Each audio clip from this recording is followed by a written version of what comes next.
And మన next award, ఒక cinema release అవ్వకముందు దానికి హిట్ కల తీసుకురావాలంటే మంచి పాటలు ఉండాలి, మరి పాటలు బాగుండాలంటే మంచి సాహిత్యం ఉండాలి.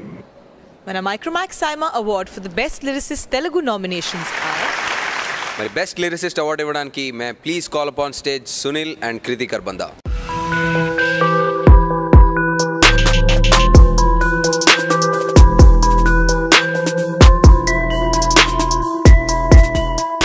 Good evening everyone.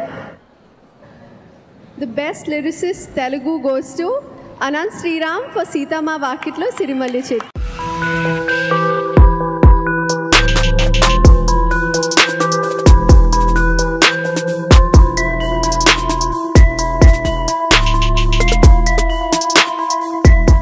మలేషియా సీమలో నివసిస్తున్న మాతృదేశ మిత్రులకి, ఇక్కడికి విచ్చేసిన దక్షిణాది సినీ దిగ్గజాలకి, తెలుగు శ్రోతలకి, దాతలకి, నేతలకి, విజేతలకి అందరికీ మనఃపూర్వక అభివాదాలు తెలియజేసుకుంటున్నాను.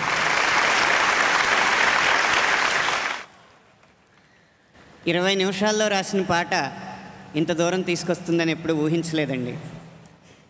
సీతమ్మ వాకిట్లో సిరిమల్లె చెట్టు పాటకి సైమా పురస్కారం వచ్చింది అంటే అది తెలుగు పాటని తెలుగులోనే రాయాలి అన్న సంకల్పానికి లభించిన సత్కారంగా నేను భావిస్తున్నాను.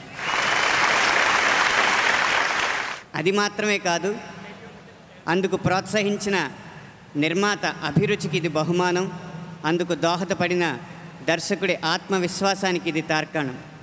ఆ నిర్మాత రాజుగారికి, ఆ దర్శకుడు శ్రీకాంత్ అడ్డాల గారికి ఈ సందర్భంగా నా ధన్యవాదాలు. సాధారణంగా మన జీవితాన్ని ప్రభావితం చేసిన వ్యక్తికో వ్యక్తులకో అంకితం ఇవ్వడం అనేది పరిపాటి. నా అభిప్రాయం కేవలం వ్యక్తులు మాత్రమే కాదు, కొన్ని పరిస్థితులు, ప్రాంతాలు, ప్రదేశాలు, అనుభవాలు, జ్ఞాపకాలు, ఇలా ఎన్నో అంశాలు మన జీవితాలని ప్రభావితం చేస్తుంటాయి. కాబట్టి అంకితం ఇవ్వడానికి నేను ఒక ప్రదేశాన్ని ఎంచుకున్నాను. ఆ చోటు ఇక్కడున్న మనందరి జీవితాలతో ముడిపడి ఉన్న చోటు. ఈ పాటలో ఏకువలో నా గోదారి ఎరుపెక్కింది,